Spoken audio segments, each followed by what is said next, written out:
Good morning, everyone, and welcome to today's session on the secret sauce for better strategy in your analysis. I'm Sue Nichols from CMKG. We're going to wait about a minute. We were having a few technical difficulties, and so we kind of... Good morning, everyone, and welcome to today's session on the secret sauce for better... Sorry about that. We had to... redirect people that were live streaming from YouTube. So I just would like to wait for a minute before we get started. But really excited to have you here. We're going to get started in about 2 minutes, if that's okay. Sorry about that.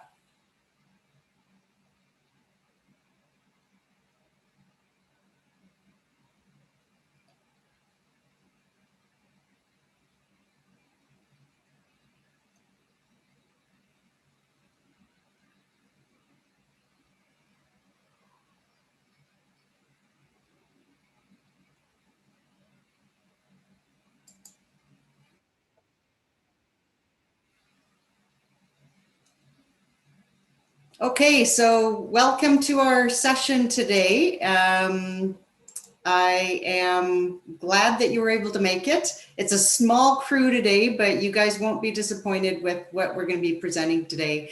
And it's part of our new virtual training that we're offering from CMKG. Just to let you know a little bit about CMKG, we are a training company. We're creators of training that relates to category management and data and analytics and shopper insights, presentation skills, everything to do with for retailers and suppliers as it relates to category management, but it's not just about category management. And you'll see that if you're participating in our series in the next few days.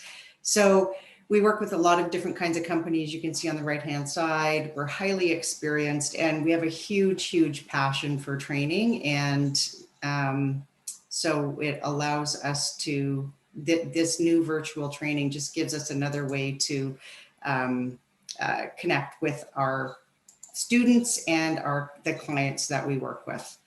So in today's session, we're going to be, for all of our series, actually, there's going to be virtual training courses where you can experience the course, and it also gives you the opportunity to understand potential for virtual training for your company.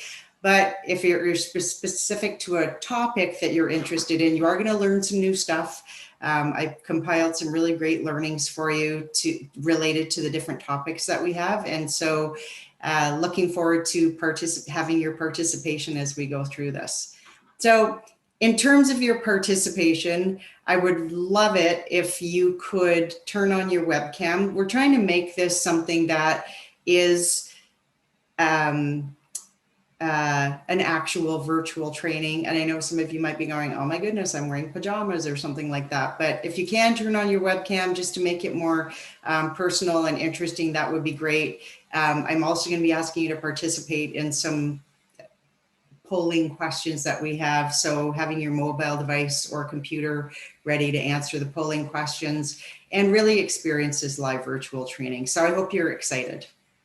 So we're going to be going through 3 pieces as it relates to that secret sauce to get strategy into your analytics. This is one of the areas that I see as being a really big miss for a lot of people when they're doing their analytics, is the struggle of what's relevant and what's not, what's a true insight and what's not. And so I want to talk about pizza. I love pizza. I've actually cut back on pizza this last year.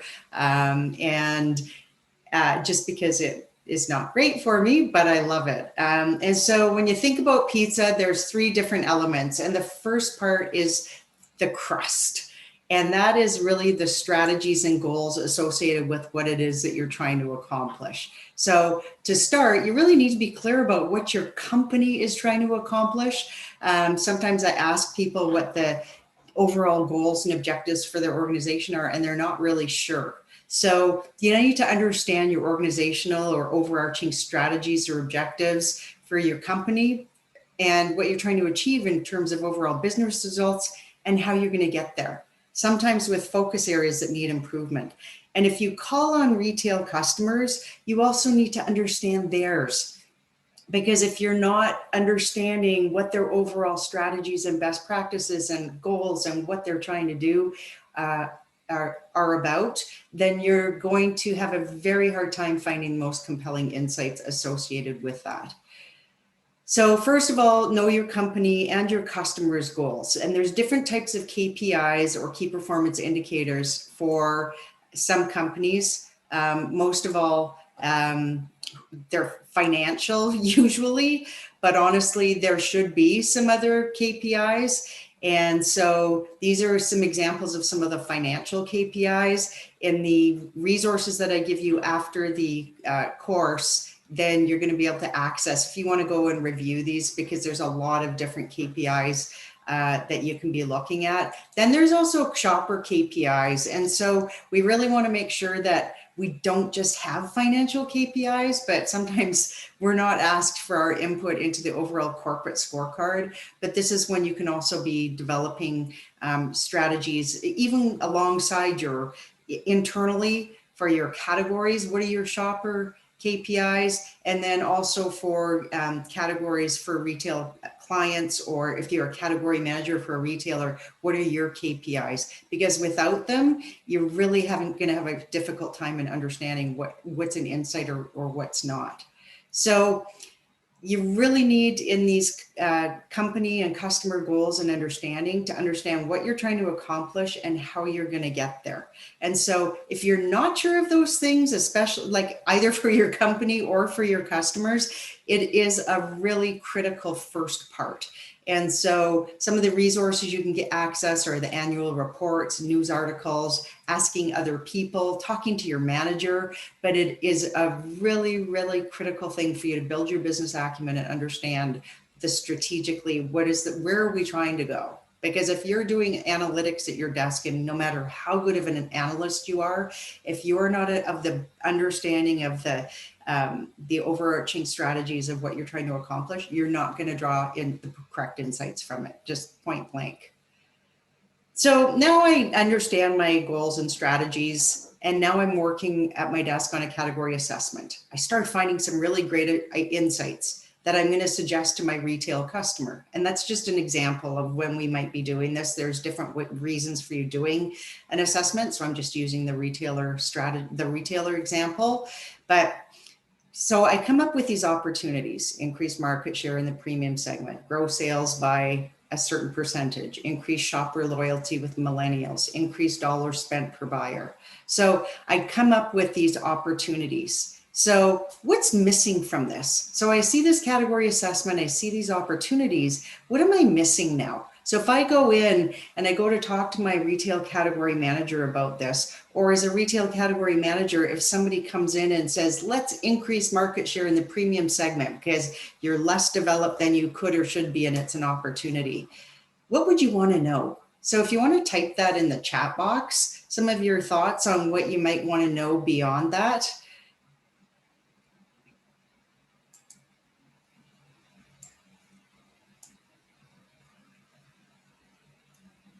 So some of the thing that might be missing is the strategy. So there's if you have goals, but you don't have strategies behind how you're going to achieve it that give you that kind of roadmap, it's going to be really difficult for you to know where you're going. So, and this is the area that I see so many times when there's an interest in, people come out with interesting insights, but they're not sure if they're relevant for the category or for their retail customer. It might even go against what they're trying to accomplish, but they don't realize it because they're not basing the insights on some strategic foundations.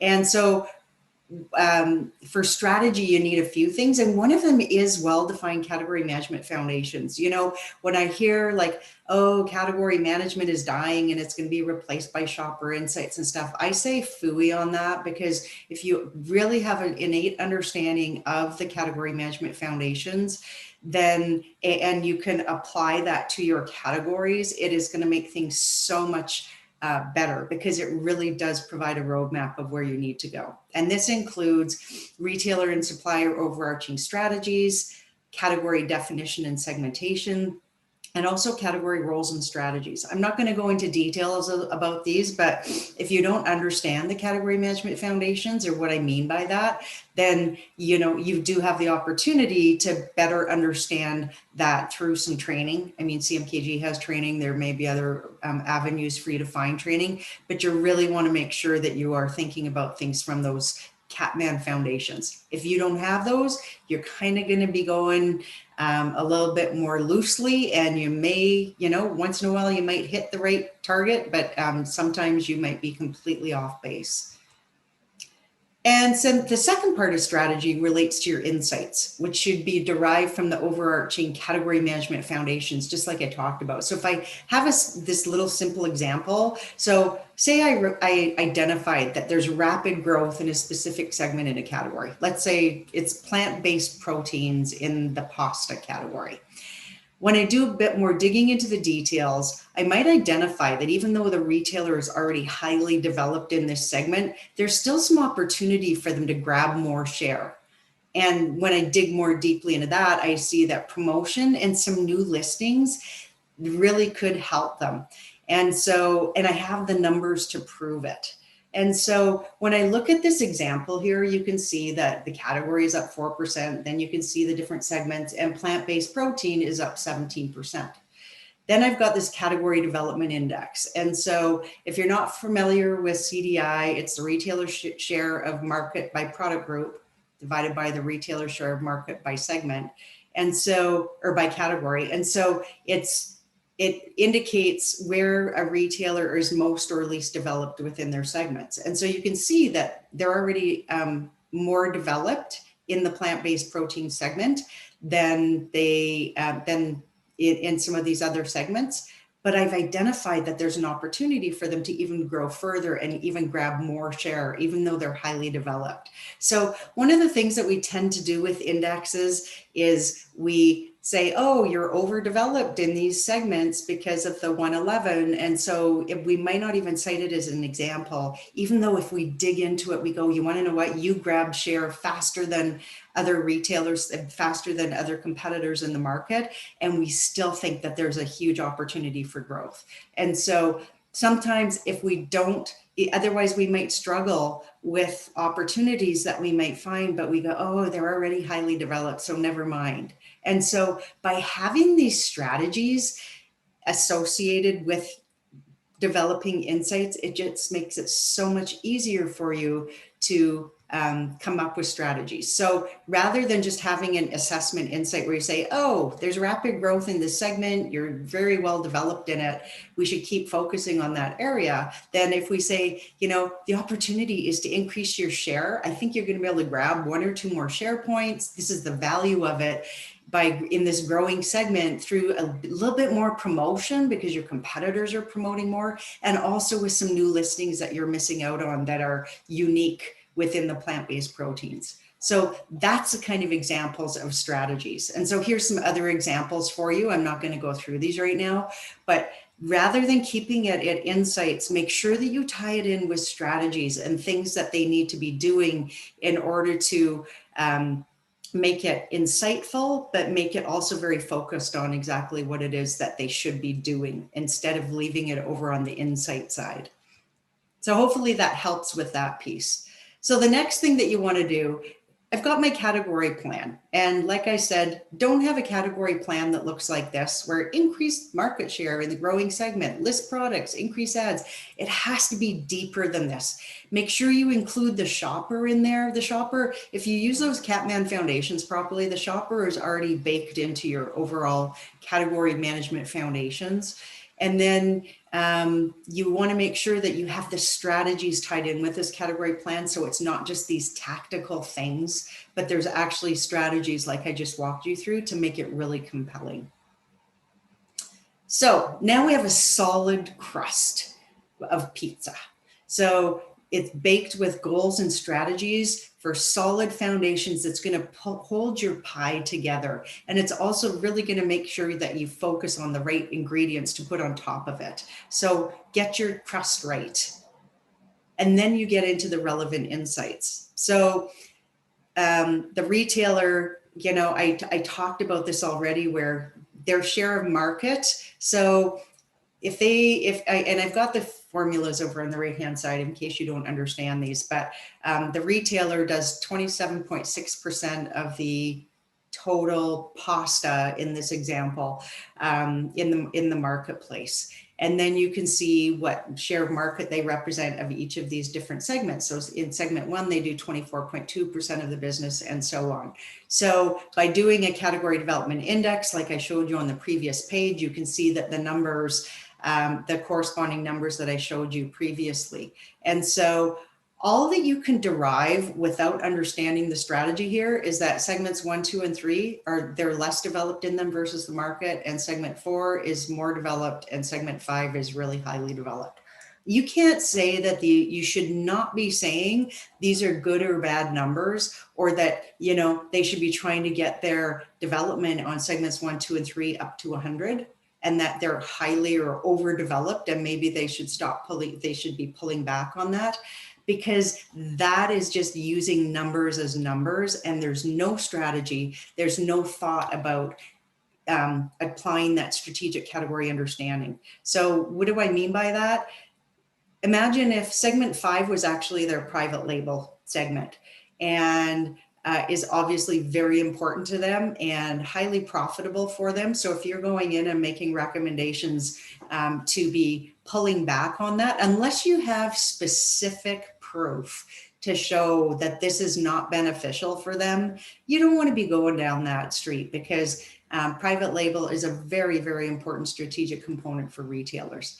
And imagine if segment 4, like we already showed, it's plant-based protein in the example I showed for pasta. And so perhaps they want to be highly developed in that segment, especially if it ends up being matching well with their target consumers.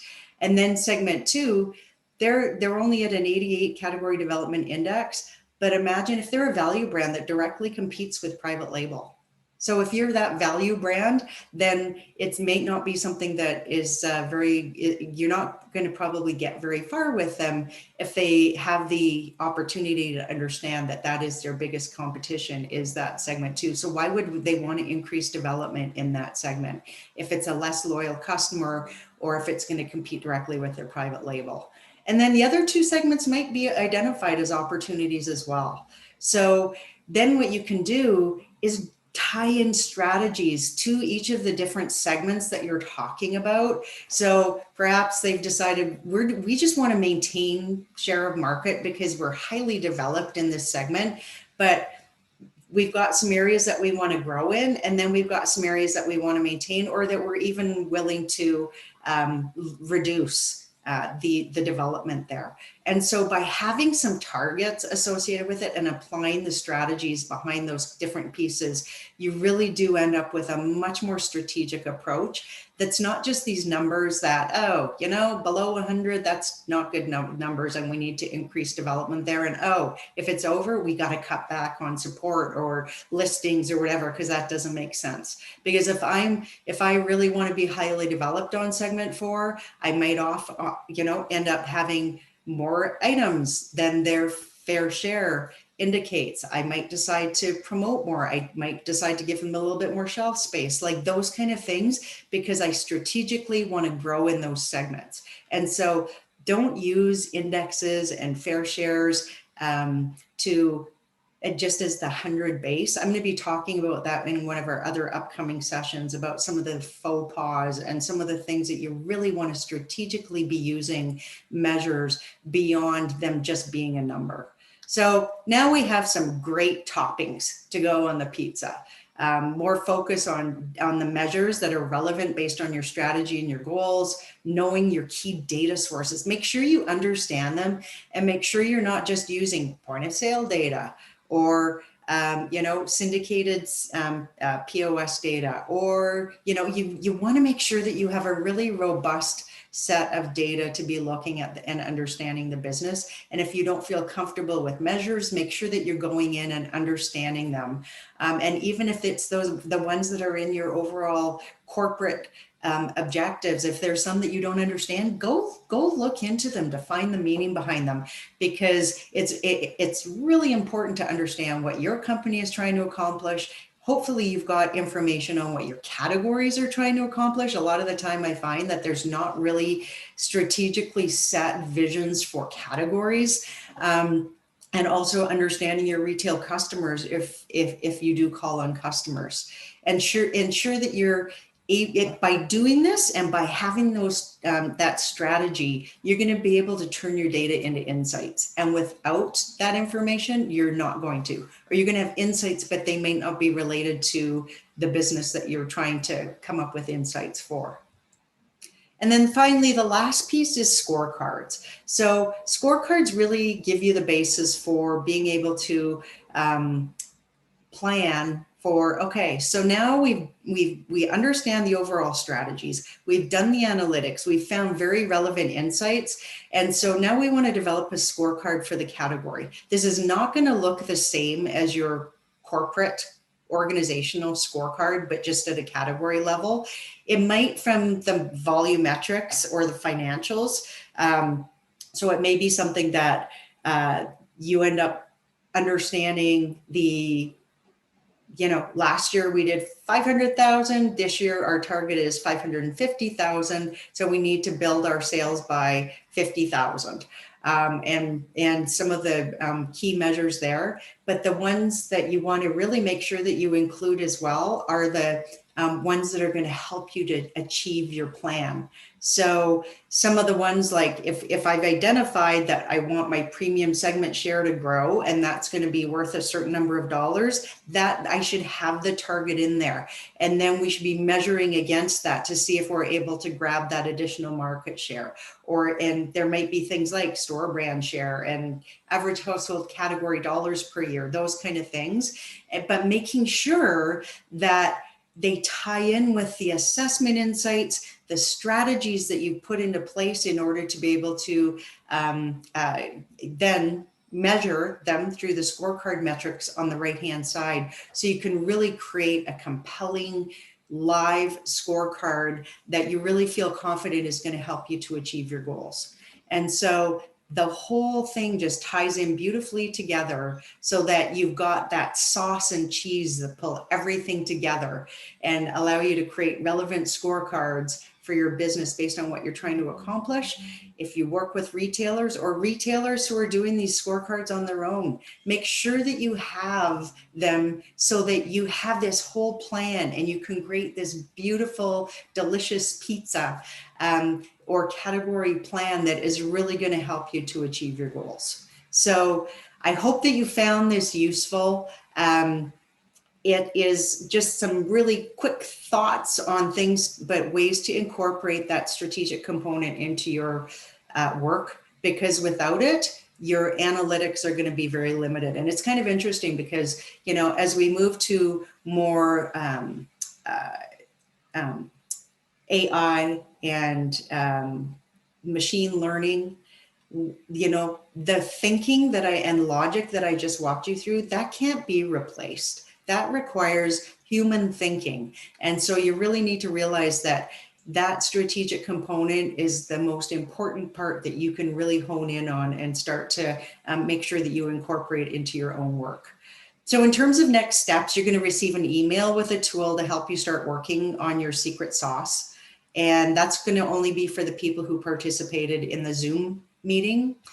And if you want to learn more about the instructor-led virtual training, we have a webpage on that. And I'll be sending an email out that relates to all of the things that I'm talking about in the next steps here. And you also have the opportunity to purchase an annual subscription. And if you are interested in better understanding virtual training for your team, you can contact me. My email address is there, or if you have any questions. But we do have a special deal on purchasing virtual training that's specific and private to your team as well, that kind of goes through something like this, more hands-on, but fun and exciting and very relevant to whatever it is that is the opportunity for your training. So I hope you found that helpful. We are running another session tomorrow, and that one is on developing virtual sales presentations. So totally different topic, super relevant in today's world.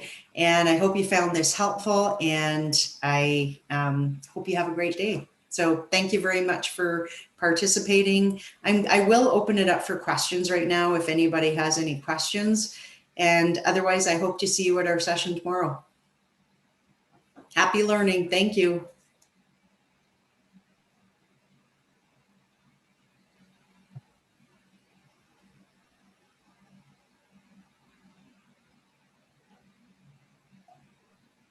Thank you very much.